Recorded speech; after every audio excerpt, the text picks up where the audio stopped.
प्रिय विद्यार्थियों नमस्कार। पूर्व के व्याख्यान में हमने प्रयोगवादी नूतन काव्यधारा के अंतर्गत सच्चिदानंद हीरानंद वात्स्यायन अज्ञेय के स्थान को निर्धारित करने का प्रयास किया। इस व्याख्यान में भी उसी विषय को निरंतर रखते हुए हम उसी विषय पर विचार करेंगे। मैंने आपको बताया कि प्रयोगवादी विचारधारा तार सप्तक के प्रकाशन के साथ ही प्रारंभ हुई। ये काव्यधारा 1943 से प्रवाहित हो रही है और इस प्रयोगवादी नूतन काव्यधारा में प्रयोग को ही एकमात्र साध्य माना गया। पुरानी परंपराओं को निष्क्रिय घोषित किया और पुरानी उपलब्धियों को भी निरर्थक बताया। कविता को जनजीवन से उत्पन्न मानकर नगर के वातावरण तथा शहरी परिवेश से उद्भूत स्वीकार किया गया। जीवन के साथ साथ शब्दकोशों की भी प्रस्तावना की गई। शब्दों को तोड़ मरोड़ कर लिखने, विराम चिन्हों को मनमाने ढंग से लगाने और अप्रचलित शब्दावली का प्रयोग करके प्रचलित भाषा को भावों की अभिव्यक्ति में समर्थ और अपर्याप्त मानकर विराम संकेतों से या अंकों या सीधी चित्ती लकीरों, छोटे मोटे टाइप से या उल्टे सीधे अक्षरों से, लोगों और स्थानों के नामों से अथवा अधूरे वाक्यों से अपनी अपनी उलझी हुई संवेदनाओं को व्यक्त करने पर अधिकाधिक जोर दिया गया। नए नए प्रतीक और बिंबों की योजना करके छोटी से छोटी वस्तु को भी कविता के उपादान के रूप में ग्रहण किया गया।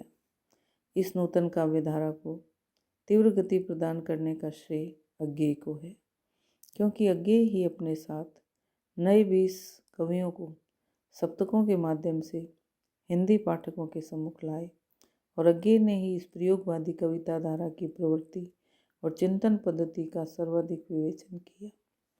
यद्यपि नई धारा के अन्य सभी कवियों ने अपने अपने तरीकों से अपने स्वतंत्र विचार व्यक्त किए, परंतु वे परस्पर मेल भी नहीं खाते, क्योंकि अज्ञेय के ही मतानुसार वे सब किसी एक स्कूल के नहीं हैं, किसी एक मंजिल पर पहुंचे हुए नहीं हैं, अभी राही हैं, राही नहीं राहों के अन्वेषी हैं। उनमें मतैक्य नहीं है, सभी महत्वपूर्ण विषयों पर उनकी राय अलग अलग है। जीवन के विषय में, समाज, धर्म और राजनीति के विषय में, काव्य वस्तु और शैली के, छंद के, तुक के, कवियों के दायित्व के प्रत्येक विषय में उनका आपस में मतभेद है।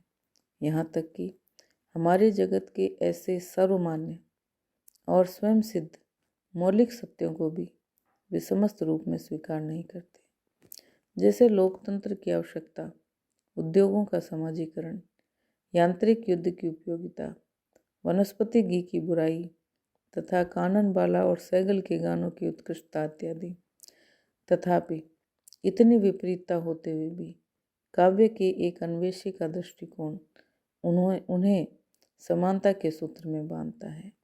यह वाक्य अज्ञेय ने नवीन कवियों के बारे में कहे और अज्ञेय ने इन सब कवियों को इन कवि की कविताओं में उस नूतन प्रवृत्ति के दर्शन किए जो छायावादी और प्रगतिवादी कविताओं में दिखाई नहीं देती, जिसके फलस्वरूप प्रयोगवादी कविता ने उन अभेद्य क्षेत्रों का अन्वेषण किया जहाँ तक पहले हिंदी का कवि नहीं पहुँच सकता था।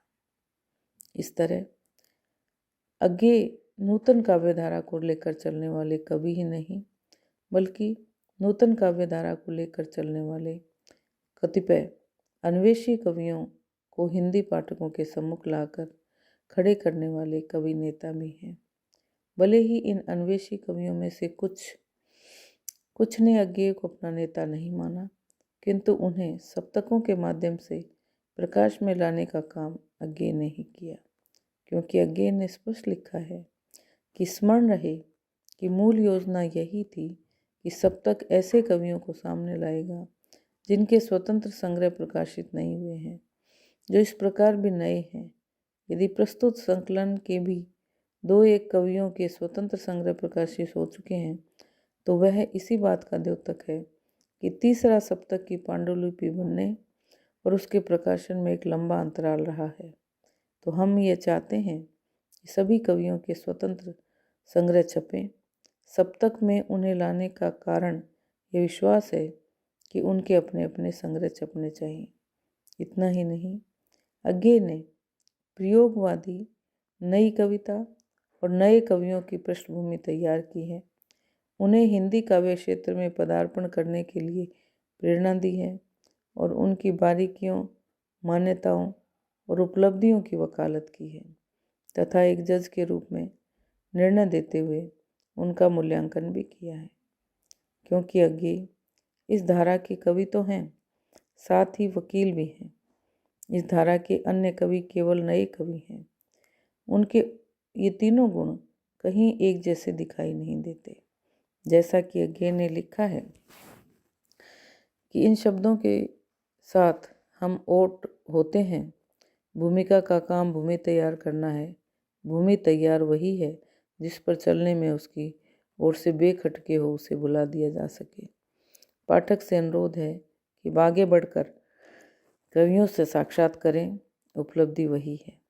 अतः अज्ञे न केवल इस प्रयोगवादी नूतन काव्य धारा के एक यशस्वी कवि हैं, अपितु इस धारा के कवियों को प्रकाश में लाने वाले, उन्हें नूतनता की ओर प्रेरित करने वाले, उनके लिए काव्य भूमि तैयार करने वाले, उनकी उपलब्धियों से हिंदी पाठकों को अवगत कराने वाले तथा उनकी मान्यताओं की वकालत करने वाले तथा छायावाद और प्रगतिवाद का आक्रमण करके नूतन वस्तुएं, नूतन शिल्प दृष्टि संपन्न इस नूतन प्रयोगवादी काव्यधारा का प्रवर्तन करने वाले कवि हैं। इसलिए अज्ञे हिंदी की इस नूतन काव्यधारा के पुरोहित और प्रवर्तक ही नहीं, अपितु कवि, वकील और जज भी हैं। इन तीनों गुणों से अभिभूत होने के कारण अज्ञे इस प्रयोगवादी काव्यधारा में मूर्धन्य स्थान के अधिकारी।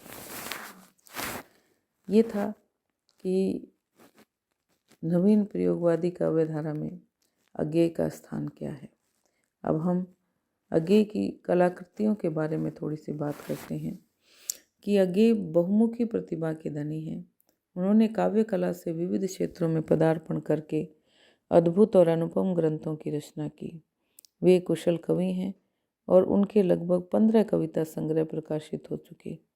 भग्नदूत, चिंता, इत्तेलम, हरिगाश पर क्षणभर, बावरा अहिरी, इंद्रधनुष रोंदे हुए ये, अरियो करुणा प्रभा में, आंगन के पार द्वार, सुनहले शैवान, कितने नावों में कितने बार, क्योंकि मैं उसे जानता हूँ, सागर मुद्रा, पहले मैं सम्राट बुनता हूँ, यहाँ वृक्ष के नीचे, नदी की नोक पर छाया। इन सभी कविता संग्रहों में कवि ने नूतन वस्तु को ग्रहण कर नूतन शिल्प के द्वारा नूतन काव्य की सृष्टि की है, जिसमें गीतों के अंतर्गत गंभीर विचारों और गंभीर चिंतन प्रक्रिया की अभिव्यक्ति की गई है। अज्ञे कुशल कवि होने के साथ साथ उच्च कोटि के कहानी लेखक भी हैं। उनके 6 कहानी संग्रह प्रकाशित हो चुके हैं। विपत का, परंपरा, कोठरी की बात, शरणार्थी, जय दोल, ये तेरे प्रतिरूप और संपूर्ण कहानियाँ। इन समस्त कहानी संग्रहों में से कुछ कहानी संग्रह प्रेम विषयक हैं, कुछ का संबंध लेखक के क्रांतिकारी और बंदी जीवन से है, कुछ मनोवैज्ञानिक प्रतीकों पर लिखी गई हैं और कुछ पूर्णतः मनोवैज्ञानिक हैं। सभी कहानियाँ समकालीन जीवन का मनोवैज्ञानिक विश्लेषण करती हुई नवीन शिल्प और नवीन दृष्टिकोण की परिचायिका हैं। अज्ञे कहानीकार के साथ साथ कुशल उपन्यासकार हैं। उनके 4 उपन्यास प्रकाशित हो चुके हैं। शेखर एक जीवनी, भाग 1 और भाग 2, नदी के द्वीप, अपने अपने अजनबी। इन उपन्यासों में विशिष्ट जीवन दर्शन है और प्रेम कथा है, आत्मान्वेषण है और प्रयत्न भी है। अज्ञे एक कुशल निबंधकार भी हैं। उनके 2 निबंध प्रकाशित हो चुके हैं, त्रिशंकु और आत्मनेपद। इसमें साहित्य और संस्कृति संबंधी विचारों का उद्घाटन करते हुए लेखक ने साहित्य संबंधी सूचना अपने नूतन दृष्टिकोण का सुंदर विवेचन किया है। ऐसे ही अज्ञे ने यात्रा वृत्तांत भी लिखे हैं और उनके 2 यात्रा वृत्तांत प्रकाशित हो चुके हैं, अरे यायावर रहेगा याद और एक बूंद सहसा उछली। दोनों ही यात्रा वृत्तांतों में देश विदेश के भ्रमणों को बड़े रोचक तरीके से प्रस्तुत किया गया है। इसके साथ ही अज्ञे एक कुशल अनुवादक भी हैं। उन्होंने 1944 में शरद चंद्र के श्रीकांत उपन्यास का अंग्रेजी में और हिंदी में अनुवाद किया। जैनेन्द्र के त्यागपत्र को भी अंग्रेजी में सुंदर अनुवाद प्रस्तुत किया गया। आपने उत्तर प्रियदर्शी नाम का नाटक भी लिखा है। इसके अतिरिक्त अज्ञे कुशल संपादक भी हैं। आपने 1943 में आधुनिक हिंदी साहित्य के नाम से निबंधों का संग्रह निकाला, तार सप्तक को प्रकाशित करवाया और उन कविताओं का संपादन किया। 1949 में नेहरू अभिनंदन ग्रंथ का संपादन किया। 51 में दूसरा सप्तक संपादित करवाया, प्रकाशित करवाया। 62 में नए एकांकी का संपादन किया। 52 में हिंदी की प्रतिनिधि कहानियाँ प्रकाशित कराईं। 59 में तीसरा सप्तक आपके संपादकत्व में निकला। 1959 में पुष्करणी कविता संग्रह, 60 में रूपाम्बरा का संपादन आपने ही किया। इनके अतिरिक्त आपने होमवती स्मारक संग्रह, तार सप्तक चौथा भाग, बाद की पीढ़ी के कवियों की चयनित श्रृंखला आदि का भी संपादन किया।